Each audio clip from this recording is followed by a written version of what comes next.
안녕하십니까. 대한한의사협회 홍보이사 권호빈입니다. 네. 안녕하세요. 대한한의사협회 보험이사 박종훈이라고 합니다. 네. 안녕하세요. 대한한의사협회 한방심리자문위원입니다. 네. 안녕하세요. 이전에 제가 모셔가지고 네. 임명을 받으셨어요, 정식으로. 네. 그렇죠. 정식으로 임명받았죠. 원래 이제 한의사 진료와 관계된 심리 같은 부분을 자문하는 역할로 이제 모셨는데, 네. 그래서 이제 미리 이런 방송에 대해서 기획을 했었거든요. 아, 그렇습니까? 그런데 네. 코로나 사태가 닥치는 바람에 네. 많이 미뤄졌죠. 네. 네. 코로나 사태가 닥쳐서 미뤄진 건가요? 아니면 코로나 사태로 인해서 한방심리가 뭔가에 대해서 좀 더 필요성을 더 느낀 거? 그렇죠. 그렇게 이야기를 지금 해주셔야죠. 이제 네.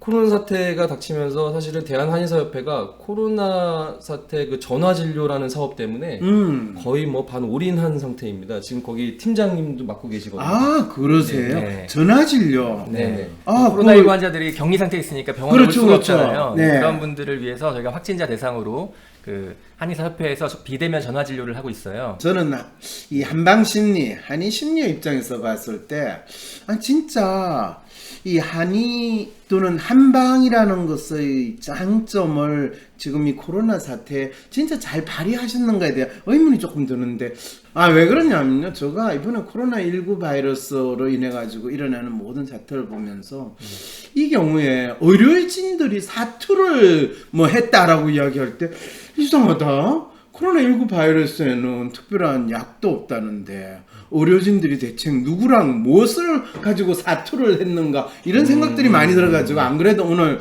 한번 이 코로나19 바이러스와 전화 진료를 하셨다니까 저 여쭤보고 싶었거든요.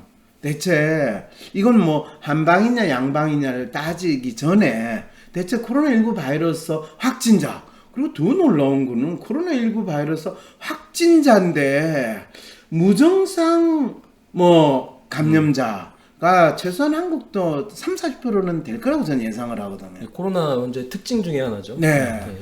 무증상 환자들 많고요. 네. 7-80%는 가벼운 경증. 그렇죠, 환자들이고, 그렇죠. 나머지 20-30%의 환자들이 좀 급성 호흡 증상을 겪으면서 좀 중증으로 빠지기도 하는데, 중증 폐렴 상태가 굉장히 중요하기 때문에 그러한 사인이 보이면 이제 병원에 입원을 해서 격리를 해야 되고, 또 음압병상에서 치료를 하는 이제 그러한 환자들도 많다고 할 수가 있고요. 그럼요. 네, 그리고 사망률, 치명률이라고 하죠. 네. 사망률을 따져보면 70대 이상 사망률이 10%가 넘습니다. 그렇죠. 10명 중 1명이 코로나 확진과 관련해서 사망을 하고 있기 때문에 맞아요. 그렇게 보면 굉장히 중요한 또 좀 위중한 질환이라고 할 수가 있죠. 그럴 때 이 아무래도 환자를 돌보시는 분의 입장에서는 기저질환이 악화돼가지고, 특히 코로나19 바이러스로 인해가지고 합병증이든 또 상태가 더 심해져서 참 불행한 경우를 당했습니다라고 이야기하는 게 맞는지, 아니면 기저질환으로 그냥 연명할 만한데 코로나19 바이러스 그놈 때문에 죽었습니다, 이렇게 이야기하는 게 맞는지, 대체 오는 게 맞는 건가요? 그런 부분은 이제 다른 이번에 코로나19 바이러스뿐만이 아닌 다른 바이러스나 세균 감염 같은 질환과 비교해 보면 될 것 같아요. 그렇죠. 네. 그렇죠. 일반적으로 기저질환이라는 것은 기본적으로 코로나19와 관계없이 다 가지고 계신 상태인데, 그렇죠. 독감이 유행한다든지 아니면 독감뿐만이 아니라 그냥 일반적인 감기들도 유행할 때가 좀 많죠. 그럴 때 과연 코로나19 지금 상태 수준의 어떤 위중한 환자들이 생겨나는지, 사망률이 그럴 때 이제 높은지. 제가 이런 질문을 했죠. 네. 그러면 연세가 70이 넘으신 분이고 독감이다. 그러면 그분들은 대개 사망률이 몇 프로 정도라고 혹시 통계를 아시는지요? 이렇게 물어볼 수밖에 없겠네요. 네. 그러니까 독감 사망률이 이제 1%가 좀 안 되고요. 네. 근데 이제 지금 코로나19로 인한 동일한 통계에서는 이제 2% 정도가 나타나고 있거든요. 우리나라가 2%인데 유럽이나 미국은 더 높은 상태. 그렇죠. 이렇게. 미국이나 유럽 같은 경우엔 사망자들이 거의 다 요양원 시설에 있는 분들이 훨씬 많고, 또 실제로 10%, 15% 정도 되는 분들이 거의 다 60대, 70대 이상의 기저질환이 있는 분들이다 라는 걸 고려한다면 사실 이게 일반적인 독감이나 폐렴의 경우하고 크게 다르냐라고 하면 다르지 않다라고도 볼 수 있지 않을까 네. 싶기도 한데 이번에 제가 코로나19 바이러스와 관련해 가지고 격리를 했을 때 그 사람들이 자기가 코로나19 바이러스를 가졌다라는 거를 어떻게 믿느냐 또 그 코로나19 바이러스가 자기한테 어떻게 작동할 거냐라고 하는 그 사람의 마음에 따라서 이게 하루 이틀 지나가지고 나는 죽는구나 이래가지고 죽어버리는 또는 아주 심한 상태로 넘어가는 사람이 있고 내한테 코로나19 바이러스가 있대? 근데 나는 아무렇지도 않은데 약간 콧물 나는 거지만 이거 뭐 감기보다도 아닌데 이러면서 날 보고 격리를 하랴 진짜 돌아버리겠네 이러면서 그냥 그래 오랜만에 휴가 받았다 생각하고 그냥 지내지 뭐 이렇게 생각하면서 지내는 분들은 심지어 나이가 70, 80이라도 일주일, 2주일 지나가지고 특별하게 치료 안 받더라도 건강하게 됐어 코로나19 바이러스 음성 판정 넣고 나오세요. 그래서 저는 계속 코로나19 바이러스 자체가 악성 바이러스라 해가지고 인간을 죽이는 상태로 만드는 게 아니라 인간이 그 코로나19 바이러스의 숙주 상태가 됐을 때 어떤 마음을 가지고 어떻게 이 코로나19 바이러스와 지내느냐가 더 큰 이슈였는데 진짜 동감합니다. 동감하시죠? 네. 그럼요. 그거는 모든 새로 만나는 바이러스 세균들에 대한 기본적인 그러니까요. 그런데 그런데 그렇게 자연스럽게 넘어가는 과정에서 어떤 의료의 입장에서 다양한 접근들을 하는 겁니다. 아까 그 질문 잠깐 올라왔었는데 한의 치료는 그 코로나19를 어떻게 치료를 하시나요? 뭐 이렇게 질문하는 것 자체가 저희가 많이 들어보는 그런 질문이에요. 그게 이제 한의 치료라고 해서 양의 치료와 전혀 어떤 다른 프로토콜을 가지고 있는 그런 게 아닙니다. 경증, 중증기, 위중기 이렇게 나눠가지고 그 환자의 그 단계에 맞게 거기에 맞는 이제 변증을 통한 한약이 있어요. 그래서 한약 치료를 예를 들면 주가 돼요. 지금 경증, 이 중증 이렇게 그냥 간단해서 했어. 중증 이러면 이제 중증이라고 할 때는 어떤 상태를 중증이라고 합니까? 그러니까 열이 떨어지지 않고 열이 안 떨고 발열이 지금 38도 이상의 고열에 시달리고 있고요. 그 폐렴으로 이완될 가능성이 굉장히 높은 상태 그렇게 정의하면 됩니다. 중증 환자가 열이 많고 이제 떨어지지 않고 엑스레이 찍었더니 이제 폐렴 소견이 있어가지고 만약에 입원을 했다. 그럼 입원을 해서도 전화를 주시거든요. 그 입원 환자들은 그 병원의 주치의 의학적 치료를 받으면서 동시에 한의사의 치료를 같이 받는 지금 입원을 했다라는 건 음압병실에 들어갔다라는 이야기가 돼요. 요즘에는 이제 무조건 음압병실을 수용할 수가 없기 때문에 그냥 그것도 이제 병원에서 기준이 있겠죠. 뭐 어느 이상이면 뭐 그렇죠. 그런데 초기에는 우리 모두는 코로나19 바이러스에 이 호흡기 폐렴 증세가 있고 또 열이 고열이다라고 하면 음압병실 일단 치료를 해야 된다라고 난리를 쳤죠. 그런데 실제로는 그럴 필요가 없었다라는 거야. 그럼요. 코로나 확진자는 제가 생각할 때는 최소한 3가지 분류로 나눠져야 될 것 같거든요. 3가지 분류라. 코로나 확진자인데 무증상자. 그 다음에 코로나 확진자인데 정상자가 있는데 가벼운 정상자. 그 다음에 아주 무거운 정상자. 적어도 이 3개 정도로는 구분이 기본적으로 돼야 되는데 우리나라에서든 뭐 외국도든지는 모르겠지만 코로나 확진자를 이야기할 때 이걸 구분을 해서 이야기를 안 해줘요. 첫째. 근데 실제로 그 구분을 해서 진료를 하고 있죠. 초기에 2월달, 3월달 이렇게 막 폭증하기 전까지는 정말 구분을 못했어요. 안 하고 무조건 다 어떤 공포심, 불안 심리 처음 만나는 거니 어쩔 수 없는 거죠 그때는. 그렇죠. 코로나 바이러스가 처음 만나지 않았어요. 우리는 메르스에서도 코로나 바이러스 만났고요. 사스 때도 코로나 바이러스 맞고 이 코로나 바이러스 우리하고 아주 친숙한 바이러스예요. 코로나 19 바이러스의 한정해서 말씀드리면 그렇죠. 그렇다면 지난번에 메르스 사태 때나 사스 사태 때 실제로 이 코로나 바이러스의 변종이 어떻게 작동을 한다라는 것에 대한 기본 상식은 이미 있어요. 그걸 기준으로 매뉴얼을 만들고 대응을 하고 있는 거죠. 실제로 그걸 기준으로 매뉴얼을 만들었으면 메르스 사태 때도 메르스 바이러스를 가지고 있는데 별로 정상을 못 느낀 사람이 있었고 경증 증상을 느낀 사람이 있었고 바로 죽는 길로 가는 경우가 있다라는 걸 구분할 수 있었을까요? 없었을까요? 근데 그걸 처음부터 구분하기 좀 어렵죠. 처음부터야 구분하기 힘들지만은 이미 그걸 다 거쳤고 그랬을 때 그 환자 사례들 뭐 메르스 때 환자 사례가 기껏해봤자 뭐 몇천 케이스밖에 안 나왔겠지만 그걸로 가지고 조금만 정리하면 그거에 대해서 충분히 파악할 수 있었거든.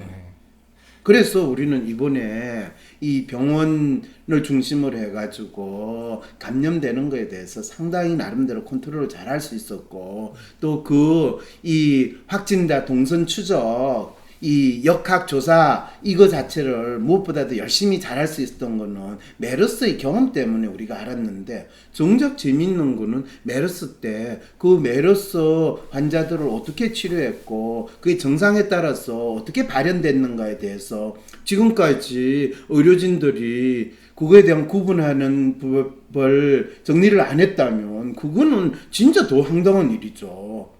그거를 처음 접하는 이 코로나19 바이러스기 때문에 그랬다. 그거는 진짜 이미 그 말이 안 되는 이야기인 것 같아요. 말씀하셨던 게 정리가 돼 있습니다. 정확한 지적이시고요. 그렇게 해서 환자가 늘어나고 더 이상 어차피 수용할 수 없는 상태가 되니까 그렇죠. 그때부터는 어떻게든 분류를 하려고 노력을 했고 그렇죠. 그 분류에 따라서 이제 그전에는 분류를 안 했는데 맞아요. 그러니까 지금 제가 계속 질문 드리는 거는 한 방에 저는 저 개인적으로요. 제가 코로나19 바이러스 사실은 제가 검사를 안 받아서 그렇지 지난 2-3개월 사이에 내가 코로나19 바이러스 혹시 가지고 있어서 내가 콧물이 나나? 내가 열이 약간 있는 건 아닌가? 이게 냄새가 좀 제대로 안 맡아지는데 내가 지금 어떻게 된 건가? 이런 느낌이 드는 날들이 간혹 있었거든요. 그럴 때 가장 두려운 거는 이 가택처럼 타다가 내가 확진자 이 검사하면 나 완전히 어떻게 되겠다라는 생각까지 들었거든요. 그런데 이 검사하면 나오는 거 아닌가? 그렇죠. 이제 그런 진단이 두려움이 나는데 사실은 4월달 내내 그 두려움에 시달렸어요. 맞아요. 그거를 저희가 오늘 여쭤보고 싶었어요. 바로 그거예요. 그걸 맞아요. 제가 네. 실제로 그래서 계속 여쭤보는 게 코로나19 바이러스를 확진했다라는 것을 한방에서는 그걸 어떻게 보셨습니까? 라는 그 질문을 사실 처음부터 하고 싶었는데 사실은 한방이나 양방이나 코로나19 바이러스 확진이 있습니다. 근데 정세는 별로 없어. 이 사람은 좀 정세가 있어. 또는 지금 엄청나게 아파가지고 죽는 상황이야. 이거에 대해서 대응을 별로 다르지 않게 했습니다라고 하는 순간 이게 뭔 말이에요. 그거는 양방에서 늘 하는 소리고 여전히 아무런 백신이 나오기 전에는 어떻게 치료를 못합니다. 이런 상황이네요.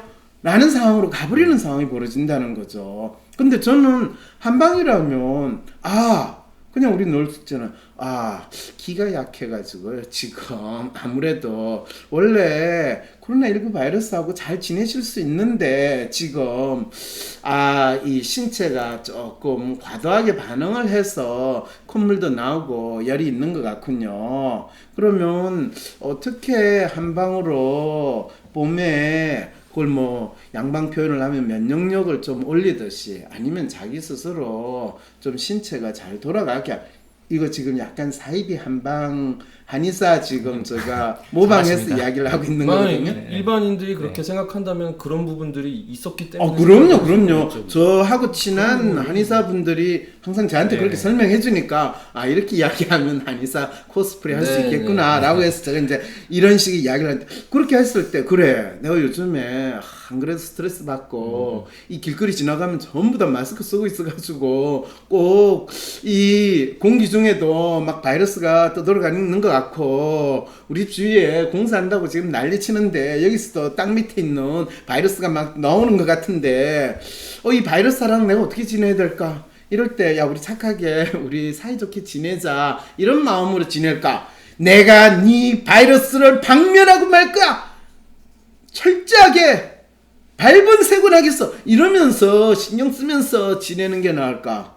그러지 말고 그냥 편안한 마음으로 지내십시오. 그리고 편한 마음을 한 데는 이런 약이 좀 도움이 됩니다. 쌍화탕, 저 쌍화탕 그래가지고 매일 자기 전에 쌍화탕 한두 꼭 마셨거든요. 실제로 우리 한의진료 하면서 쌍화탕 처방도 하고 있습니다. 지금 아까 잠깐 말씀 중에도 나왔던 기존의 메르스 사태, 사스 사태에서 효과를 보였던 처방들을 기준으로 응용한 중국 쪽 처방들이 있거든요. 청패배독탕이라는 처방이 있는데 그걸 또 저희가 응용을 해서 약간 좀 바꿨어요. 그 중에 이제 간 손상을 일으키는 약재가 있거든요. 그렇죠, 그런 걸 빼고. 그렇죠. 네, 그런 걸 빼기도 했고, 그리고 그 처방뿐만이 아니라 물론 코로나19에 한정된 증상은 아닙니다만 코로나19와 감염증과 관련해서 생기는 굉장히 다양한 스펙트럼들이 있어요. 그 증상에 맞는 제재들을 따로따로 준비를 해서 그러셨군요. 네, 상담을 해서 치료를 하는 거죠. 그렇군요. 그렇게 되면 이제 저같이 심리, 마음을 중심으로 해가지고 우리가 질환이나 병을 보는 그런 입장에서 본다면, 아니 지금 한방에 계시는 분도 병이라는 것을 정상을 중심으로 보려고 하지, 진짜 이 사람의 마음에 의해서 그것이 신체적인 증상이 어떻게 나타나는가에 대해서는 별로 관심이 없네, 이 생각을 더 하게 되거든요. 그러면서 생각을 이제 구체적으로 이제 교수님께 조언을 듣고 싶은 부분이 뭐냐면 네. 실제로 이런 상황에 있어서 이런 환자분들에게 심리적인 차원에서 의료인으로서 그렇죠. 네, 접근할 수 있는 일종의 뭐 프로토콜 같은 게 있으면 좋고, 아니라면 그 환자분들을 이해하고 어떻게 접근해야 할지 심리적인 차원에서 뭔가 의료인들이 알고 있어야 할 내용들 따로 있나? 뭐 이런 게 좀 굉장히 좋은 질문이세요. 그래서 그걸 심리라고 표현하지 말고 마음이라고 이야기를 한번 해주시죠.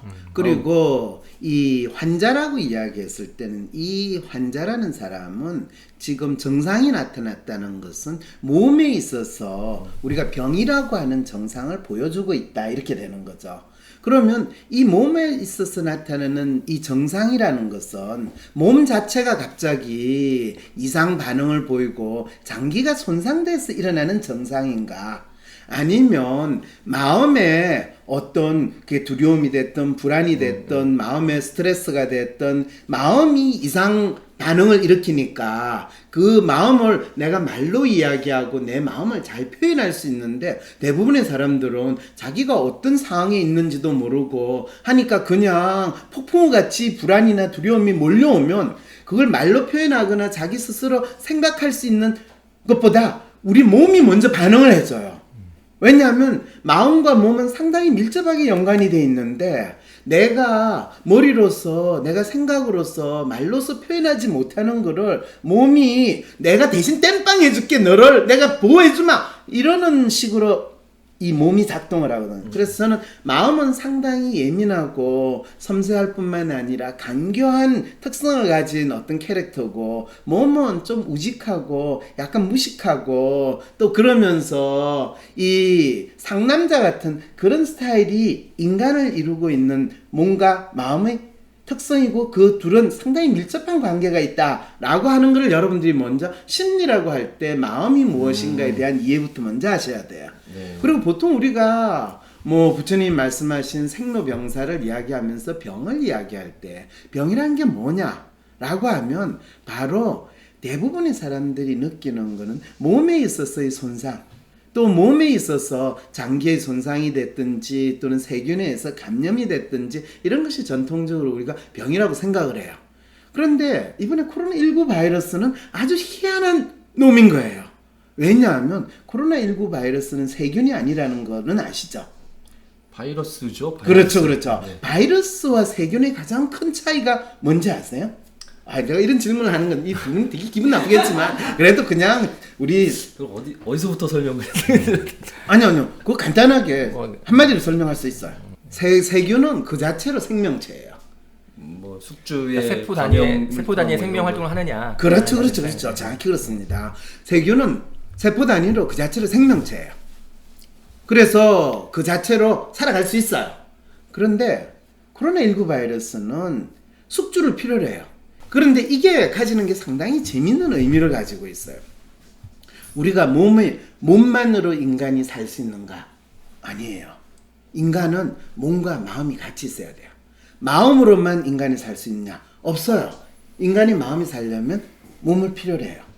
그래서 성경에도 이 흙으로 하나님의 형상을 따라서 만들어가지고 숨을 불어넣었다라고 하면서 수천 년 동안 인간이 마음이라는 걸 마치 신의 영혼처럼 생각했던 게 지금 많은 사람들이 아직도 그렇게 생각하는데 왜 제가 이 이야기를 하냐 하면 결국에 코로나19 바이러스는 그동안 몸에만 초점을 둬가지고 병을 생각했던 이 기존의 의료 패러다임 자체가 야 지금 이 코로나 바이러스는 실제로 인간의 신체를 숙주로 해가지고 병을 일으킨다면 이건 코로나19 바이러스 자체만 초점을 둬가지고 백신을 만드니 치료를 하니 그렇게 생각하지 말고 인간이라는 존재 특히 우리는 확진자라고 표현을 할 때 그거는 사실 영어로 바이러스 숙주가 됐을 때는 캐리어거든요. 캐리어라는 말하고 확진자라고 하는 거는 전혀 다른 의미를 가지고 있어요. 확진자라는 말은 의료적으로 너가 병을 가졌음을 내가 진단을 내렸어 라는 뜻이에요. 넌 병자야 라는 뜻이에요. 그런데 바이러스 캐리어라는 말은 숙주지 병자, 환자 아니에요. 여기서부터 지금 대한민국의 의료진들은 놀랍게 이 코로나19 바이러스 이 숙주가 된 인간을 어떻게 대해야 될지 몰랐다라는 거. 사실은 뭐 대한민국 의료진뿐만 아니라 전 세계 지금 WHO부터 시작해가지고 전 세계 인류가 직면하는 가장 큰 21세기의 도전은 바이러스를 인간이 가져가지고 숙주 역할을 할 때 이거를 병자, 환자로 볼 것인가 아니면 그냥 인간의 일상적인 생활을 하는 인간으로 볼 것인가 이거조차 구분조차 못하는 상태에 있다는 것을 너무나 잘 보여준 게 이 코로나19 바이러스와 관련된 현재의 상태라는 거죠. 그랬을 때 제가 왜 이제 이 질문을 했냐면 진짜 중요한 거는 이것이 단순히 코로나19 바이러스를 우리 신체가 캐리하고 있다, 내가 가지고 있다 이슈가 아니라 그 숙주가 이 이물질에 대해서 어떻게 받아들이냐. 이거는 우리가 면역 체계를 이야기할 때 항상 그러잖아요.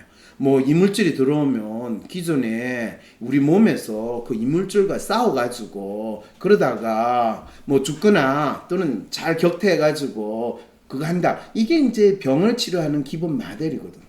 이런 측면에서 본다면 코로나19 바이러스는 그동안 대부분의 의료진들이 병이라고 생각했던, 특히 서양의학에서 병이라고 생각을 해서 신체의 세균이라든지 장기의 손상이 병이라고 생각하고 그걸 가지고 치료를 한다라는 이 메디컬 패러다임이 있는데 그 부분에 있어서 심각한 의문을 제시하면서 실제로 우리가 병이라는 것은 하나의 완전한 이 생명체로서 살고 있는 인간이 그것이 특히 마음이라는 것과 그게 몸이라는 게 같이 있을 때 보통 한방에서 기라고 이야기하고 신체가 그 사람의 어떤 내적인 그걸 에너지라고 표현을 하든 아니면 뭐라고 표현하는지는 모르겠어요. 네. 뭔가 있죠, 그죠?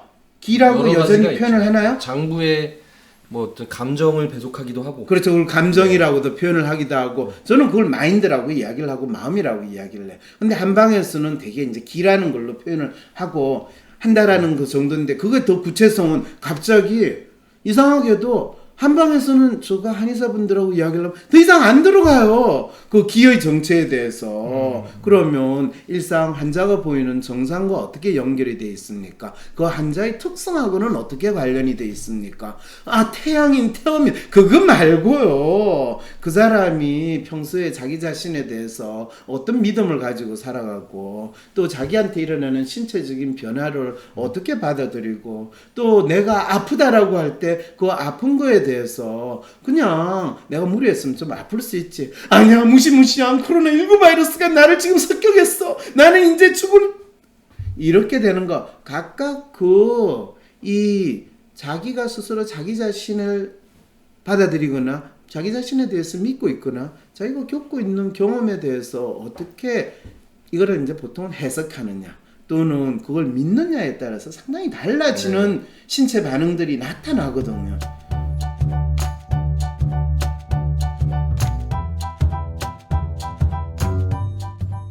내 삶의 다양한 어려움과 도전에 직면한 여러분, 그 문제가 무엇인지, 내가 어떤 사람이고 무엇을 원하는지도 정확히 파악하지 않고 책이나 강연을 보며 누구에게나 맞지만 아무에게도 맞지 않는 답을 찾고 있나요?